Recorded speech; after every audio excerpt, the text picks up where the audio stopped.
Hello, everyone. My name is Barbara Smith, and this is my co-author, Christian McNeill, and we are here today talking about our book, Addiction, One Cause, One Solution, that we wrote and published about a year ago. And we've been going through the book over the last year and a half or so, just trying to expand a little bit more on some of the themes and chapters and ideas. And today, because it is the 4th of July here in the United States and it is summertime everywhere else, we decided just to do a recording and to not have a discussion. But we wanted to sort of finish up this what we've been doing over this summer, and then sort of move on to our next project. So today we're going to be talking about the chapter on loving an addict, and I guess Christian is going to start us off. So over to you, Christian. Thanks very much, Barbara, and thanks for the reminder that it's Independence Day. So happy Independence Day, Thank you. and perhaps this is a perfect day for this topic, because the I think the experience of having someone in your life that you love, watching them caught up in addiction, and in my experience, addiction to drugs or alcohol is nearly always progressive until if and when there's a point of recovery. So it can be a very, very painful and enmeshing experience, I think, for people, and it's an experience that I've had. I'm not, it's not just theoretical for me. I lived with a man who was an alcoholic, and although we split up long before it happened, I mean, ultimately he drank himself to death. So I'm not minimizing any of this, but I think the wonderful news about this work is that it is possible to find peace and to find detachment and to find freedom irrespective of what the other person does. And I'm not suggesting that it's easy or straightforward, but it is possible, and I think that can be very encouraging for people. Um, and I was thinking about a lady I once knew, and it was her daughter who was an addict, and um, she was also a prostitute, which she'd taken to she certainly hadn't been raised to that, unsurprisingly, but she'd taken to that to pay for her habit, and this woman who had come to a 12-step support group for families and partners of addicts. And this woman had the most magnificent serenity. She'd found something really, really peaceful, and it hadn't. She'd realised that she had to draw some boundaries with her daughter, and her daughter wasn't, allowed to live there. That the woman had custody of the daughter's eldest child, and um, she'd stolen many things from the family home, so she wasn't they didn't welcome her into the home for meetings, but the woman stayed in touch with her daughter whenever she could. And I remember her once talking about a recent meeting, and it was just so touching because the meeting had gone well. The woman wasn't kidding herself that the daughter was about to get off drugs or anything like that, but they had really enjoyed a moment of connection, and there was absolutely no denial in anything that this woman was sharing, but she was able to fully engage in and appreciate that connection with her daughter, how no matter how brief, and then allow her to follow the path that she was following. And this woman had tried previously for many years to force her daughter to change with no result. But she was able, after the meeting was over, to let her daughter go and return to living her life, fully and peacefully, without denying that she wished it were different, but she was able to not have that hurt and regret and fear and worry and all of that be front and central to to her life, and she was able to be fully present for her grandchild, and she helped other people who were living in similar situations, and she was really just there was an extraordinary light that came from this woman. And the reason I mention that is just that it's so that for me it is so hopeful that nobody, no matter what is going on in their lives, or no matter how tragic it might be, nobody has the power to extinguish your peace of mind. Even in the most tragic circumstances, it's possible to come back to that place of peace, and to be open to clarity and guidance. So that's and that is an extreme story, and for many of us, it and including me, it didn't reach that sort of level of extremity certainly at the time I was living with this man. But yeah, it is, there was something very powerful in that example. Barbara, perhaps I could hand it over to you, and when you get your Sure. thoughts on this topic. Yeah, I think what I just wanted to pick up on what you said, Christian, about it not being front and center. Mm, I think that really is the promise. I worked at a treatment center for a number of years and ran a family group. And there's a saying in the addictions community that often the addict is addicted to his substance and the family is addicted to the addict. And people would come in just consumed with this notion that they had to make something happen, and they would always ask the question, um, when are they going to be ready? When are they going to be ready?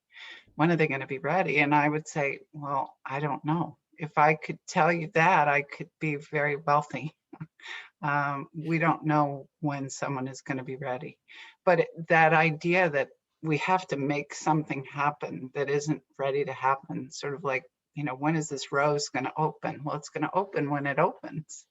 And I think the great gift for this is seeing that when we can see where we're fixing our attention, where we're consumed with a certain type of thinking that creates our own agitation, our own, or a certain type of expectation or impatience, that's really where our suffering comes from. And when we can see that, and that's the wonderful gift of the principles, is that we're so simply and directly pointing to the source of our suffering, of our experience, that when we can insightfully see that that's innocently, that's all we're doing, is just fixating our attention on, some expectation of making something happen that isn't ready to happen. And that really, in many cases, really gets in the way. People can, experience your judgment. I mean, I certainly don't like being judged. And when I feel someone coming at me with judgment or with this sense that I'm not doing something right, I tend to constrict, and it tends to block me. But when we look to and can really focus on the strengths in someone, or really shift our attention to the places where they have done well in their life or are doing well, not in a fake or phony way, but really genuinely seeing beyond the addiction, when we can see glimpse beyond the addiction. That's, I think, such a gift, and holds tremendous potential for a shift in the addict as well. I remember I worked with an old recovering heroin addict in this treatment center, and he was trained at a time where they sort of believed that you were supposed to break people down. You were supposed to break down their egos and call them names, and he would laugh at people who would go to court, and he'd say, oh yeah, your mama's going to be there and she's going to be saying, oh, but he's a good boy, he's a good boy. And we'd all laugh. And now I look at that and I think, well, yeah, your mama can see beyond your addiction to who you really are. And that love and affection is as healing as anything else. And I think that helps us to settle into the peace of knowing the real true essence of who you are beyond the behavior, beyond the habits. And I think that's very powerful. It's powerful for us, for the people witnessing these experiences, and it's very powerful for the addict as well. I don't know how you think about that, Christian, but Mm. Yeah, it's lovely. It's touching, isn't it? And and it comes back to one of the central ideas that we're writing about in the book, which is that nobody's broken, and that at the essence of each of us is an unbreakable and untarnishable wholeness, and that there's value in connecting with that, and I think that's what that mother that I was talking about before was experiencing in those moments with her daughter. Um, I wanted to say a little more about the other aspect you touched on, with the addict being addicted to their substance, and the codependent, if you like, being addicted to the addict, and I think that can be a useful place for some people to consider, I think it's a very common phenomenon in our culture, where as for many people, the sort of religious and other types of values dissipate, the relationship has been elevated to something absolutely central, and it can be almost like oxygen for the one or both parties, and it can seem in a situation where you have it, it's often the wife, but not always, the wife who's watching the husband who's addicted to drugs or alcohol. It can seem like self-evident that the only thing that needs to happen is that he needs to stop doing whatever he's doing, and then she'll be happy. But that whole setup is it's a flimsy one. It's not actually true. The Because the whenever we've outsourced our happiness to somebody else's behavior, we're operating under misunderstanding. It's not the way that we're designed to operate, and um, an extreme situation like living with an addict can be an invitation to open up and come back to how we are supposed to operate, and which is um, being responsible for our own thoughts and feelings, and kind of allowing our power to come back, and allowing any notions that our happiness resides in another person or their behavior, allowing those sort of notions to dissolve. And as they dissolve, we come back to the truth that each of us already has the resources we need within. And this is not to suggest any of this is easy, or that it can that I would find. I'm not just even that I would find it simple, but there is a truth about this, and there is a hope about this, that the um, what what we need to live our best life is already within us, and it doesn't depend on what someone else does or doesn't do. And no matter, it doesn't involve denying our pain about their behavior, but um, when there's an openness to come back to that central fact that we are the the the, we have what we need within us. It it invites us to kind of waken up to those inner resources, and and also opens us to solutions that perhaps we've never thought about, or solutions that seemed absolutely unbearable to us. We open up to wisdom about what is the right thing for me in this situation. And as we become more accustomed to tuning into that still small voice within, as I like to refer to it, um, surprising and fresh thought can come through that really changes it, can really change the dynamic and change the trajectory of a life. And I think most importantly, it just removes that sense of being a victim, because none of us are victims, but we may well innocently and sincerely and compellingly believe that we are. This work is inviting you to see why that's not true, and to reclaim the potential that's available to us in every moment, in every single moment. Any thoughts on that, Barbara? I think that's wonderful. I think that's absolutely perfect, that, you know, this idea that we can be hijacked, or that our happiness can be hijacked. Um, that really is the foundation of Al-Anon, which is interesting to me, that in some ways Al-Anon is the most in alignment with uh, with the principles, because it basically says, you know, look at yourself.